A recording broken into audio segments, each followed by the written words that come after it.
এবং আপনি দেখবেন ৩২ নম্বরে এই আওয়ামী লীগের প্রতিষ্ঠা বার্ষিকীর দিন সকাল ৮টার সময় গিয়ে জামাত উপস্থিত হয়ে গেছে। ৭৫-এর ১৫ই আগস্ট কি হয়েছিল? ৮ বছরের শিশুটি সহ ২২ জনকে যখন এভাবে নিহত করা হলো, আর এই জাতির আত্মপরিচয়ের সাথে যে সাক্ষী যেই বাড়িটি সেটা বুলডোজার দিয়ে ভাঙা হলো, সেটা কি খুব ভালো হলো কাজটা? বিরোধী দল তারা তৈরি করে, তা সেইটা তো আসলে একটা আমরা ও মামুদের গণতন্ত্র হয়ে যায়। এই যে জামাতে ইসলামী জুন মাসের ২৩ তারিখে আওয়ামী লীগের প্রতিষ্ঠা বার্ষিকীতে সকাল ৮টার সময় ঘুম থেকে উঠেই কেন ওখানে উপস্থিত হতে হবে? মুক্তির মন্দির সোপানতলে জন্ম আমার ধন্য হলো, এই গান আমরা শুনেছিলাম। পরবর্তী 18 মাসের যে অন্তর্বর্তীকালীন সরকারের শাসনে সকল সঙ্গীত নিষিদ্ধ। সেখানে আমরা কাওয়ালি দেখতে পেলাম, সেখানে আমরা মুক্তিযুদ্ধের ভাস্কর্য ভাঙা দেখলাম, এখানে আমরা মাজার ভাঙা দেখলাম, এবং সেখানে একটা ডানপন্থার বিকাশ আমরা দেখতে পেলাম। সেই ডানপন্থার বিকাশের যেটা সবচেয়ে দুর্ভাগ্যজনক, যে নতুন নেতৃত্বের প্রতি আমাদের জাতির প্রত্যাশা, তারা জামাত ইসলামীর সাথে গাঁটছড়া বাঁধলেন। বিএনপির সাথে তো জামাত সরকারেই ছিল, কিন্তু সেখানে ছিল বিএনপি মূল ফোর্স, জামাত কিন্তু মূল ফোর্স ছিল না। জামাত নিজেরা 3টি আসন জিতেছিল, সব মিলিয়ে 18টা, আর বাকি সব 2/3 বিএনপি। তো সেই ক্ষেত্রে জামাতের সেখানে জায়গা কতখানি ছিল, অর্থাৎ ডিসিশন পাওয়ার জামাতের কতখানি, যার 3টি আসন থাকে। আজকে যেখানে এনসিপি দাঁড়িয়ে আছে 6টি আসন, জামাতের 72টি। তো সেখানে কার কতখানি ভয়েস থাকবে? বলবার বিষয়টা হচ্ছে যে মূল স্টেক কার হাতে। এটা যদি উল্টাটা হতো, এনসিপি 72 আর জামাত 3, তাহলে কিন্তু এই আলাপটা হতো না, তখন ডিসিশনটা এনসিপির হাতে। অবশ্যই এই জায়গাতেই এখন ধরো যে ফ্রিডম পার্টি তো একসময় বিরোধী দল ছিল, আপনার মনে পড়ে 80 দশকে এরশাদের সময়, তাকেও জোর করে বিরোধী দল বানানো হয়েছিল। জোর করে কখনো বিরোধী দল হওয়া যায় না, যেটা আওয়ামী লীগ জাতীয় পার্টিকে করবার চেষ্টা করেছিল। এবং আমরা আজকে যেই জায়গাতে আসলে দাঁড়িয়ে আছি, এই জামাতে ইসলামীকে আসলে জোর করে বিরোধী দল বানানোর চেষ্টা করে গেছে অন্তর্বর্তী সরকার। তাদের যে আদর্শ, তাদের যে নৈতিকতার জায়গাটিকে যদি তারা স্পষ্ট করতে পারতো, এখন পর্যন্ত তাদের রাজনৈতিক দর্শন আমরা জানি না।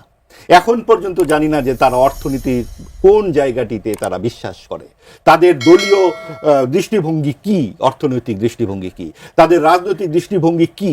তারা বারবার বলে আমরা মধ্যপন্থী, আমরা মধ্যপন্থী বলে, কিন্তু তারা চারপাশে সকল ইসলামিক দলের সঙ্গে তারা বসে থাকে, কিন্তু তারা বামপন্থীদের সাথে কোনো কোয়ালিশনে যায় না। তার মানে বামপন্থীদের ভোট নাই, তারা বোঝা গেছে।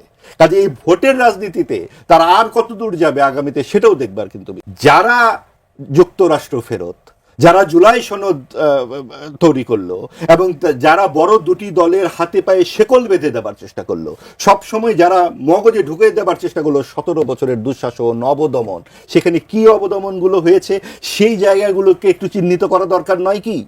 যখন বলা হচ্ছে মুক্তিযুদ্ধ আওয়ামী লীগ একক সম্পত্তি করে নিয়েছিল, মুক্তিযুদ্ধের ব্যবসা করেছে আওয়ামী লীগ, ভাই মুক্তিযুদ্ধের ব্যবসাটা আমাদের সকলের করতে অসুবিধা কোথায়? মুক্তিযুদ্ধের নাম শুনলে যাদের গায়ে জ্বালা ধরে, ব্যবসা তারা করবে কি করে? এই জন্যই তো আওয়ামী লীগকে ব্যবসা করতে হয়েছে, এই জন্যই তো আওয়ামী লীগে এককভাবে ব্যবসা করেছে। কিন্তু বিএনপির যখন ঘোষকই হচ্ছে, মুক্তিযুদ্ধের ঘোষক হচ্ছে বিএনপির এই রাষ্ট্রপতি জিয়াউর রহমানের আমলে 15 খণ্ডের মুক্তিযুদ্ধের দলিল লিখিত হয়েছে।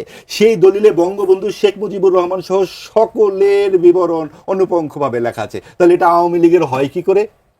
অর্থাৎ ইতিহাস ঐতিহ্যের সাথে কোনো সম্পর্ক আমাদের থাকবে না, খালি বলতে হবে মুক্তিযুদ্ধ মানে আওয়ামী লীগ, আওয়ামী লীগ মানে ভারত, এবং যেহেতু উনি মুক্তিযুদ্ধের সমর্থন করছেন ভারতীয় দোসর।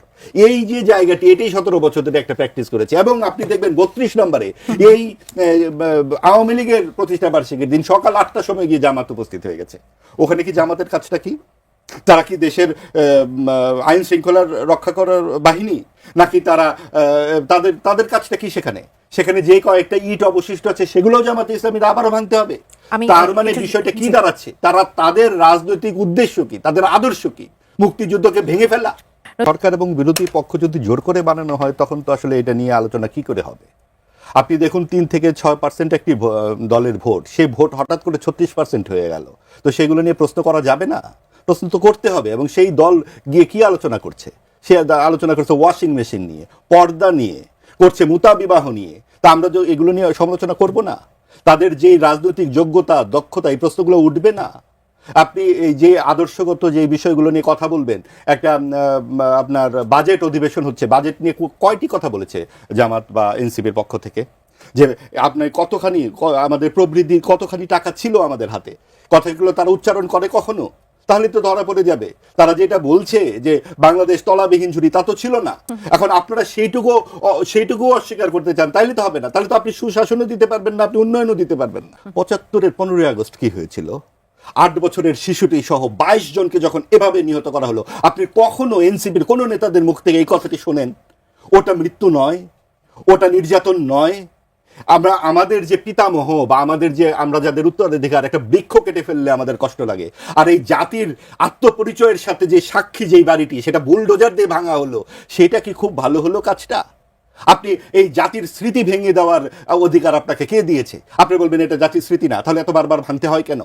আপনি 60 দশকে বাঙালির যে বিকাশ, সেই বিকাশের সময়ে উদীচিতে আক্রমণ করা হয়েছিল, ছায়ানটে তখন আগুন লাগানো হয়েছিল, রবীন্দ্রনাথকে নিষিদ্ধ করা হয়েছিল 63 সালে, বলা হয়েছিল রবীন্দ্রনাথ হিন্দু।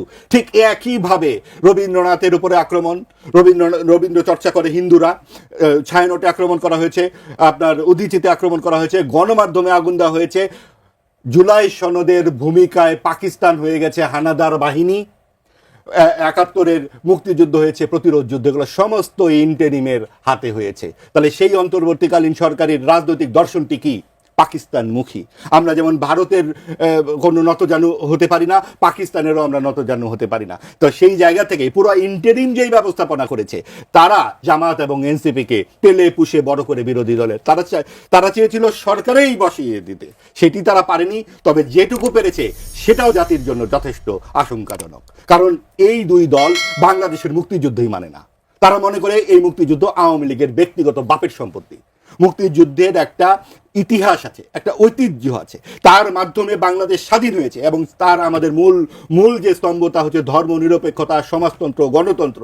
জামাত এবং এনসিপি মুক্তিযুদ্ধকে ধারণ করে না, সেটা কিভাবে বুঝলাম? কারণ যে বিতর্কটা সেটেলড, যেটা অলরেডি মুক্তিযুদ্ধকে নিয়ে এত কথাবার্তার দরকারটা কি ছিল? 24-এর গণ অভ্যুত্থানে কি এই প্রশ্নগুলো ছিল?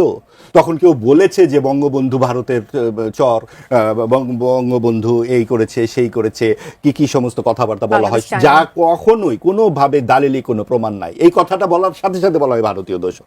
সেই জন্য মনে হয়, কারণ আপনি প্রধান নেতাকেই অস্বীকার করবেন, আপনি মুক্তিযুদ্ধের যে ঐতিহাসিক পরম্পরা সেটাকে অস্বীকার করবেন, তাহলে আপনি কিভাবে মুক্তিযুদ্ধকে ধারণ করেন? আপনি পাকিস্তানের কোনো রকম কুকীর্তি আপনাদের চোখে ধরা পড়ে না, সব কুকীর্তি ভারতের, এবং ভারতের একটা অঙ্গরাজ্য হওয়ার জন্য নাকি বঙ্গবন্ধু মুক্তিযুদ্ধের চেষ্টা করছেন। কাজে এই যে ইতিহাস চর্চাটা অপ্রয়োজনীয় এবং অযৌক্তিক ইতিহাস চর্চায়, তখন আমার মনে হয়, আমাদের অনেকেরই মনে হয় যে এটা কেন?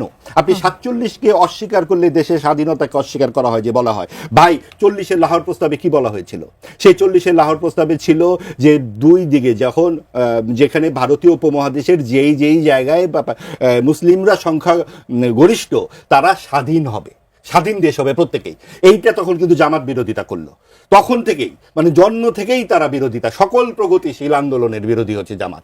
আজকে পর্যন্ত এই 70 বছরে এই অঞ্চলে কোনো রকম প্রগতিশীল আন্দোলন পাওয়া যাবে না, নারী মুক্তির একটি প্রসঙ্গে জামাতকে পাওয়া যাবে না সে তাকে সমর্থন করেছে। এই যে মাদ্রাসায় যত্রতত্র ধর্ষণ হয়, বলাৎকার হয়, একবার কি বলে তারা ইসলামিক দলগুলো যে কেন? কাজে এই সব কিছু মিলিয়ে এই মন্তব্যটি করা। আর তিনি বললেন যে তাহলে বিরোধী দল কে হতো? তার মানে আমাদের বক্তব্যটি তো সমর্থন করা হলো, অর্থাৎ বিরোধী দলের প্রয়োজনে অন্তর্বর্তীকালীন সরকার চিন্তা করছে বিরোধী দল কে হবে, বিরোধী দল বানিয়েছে।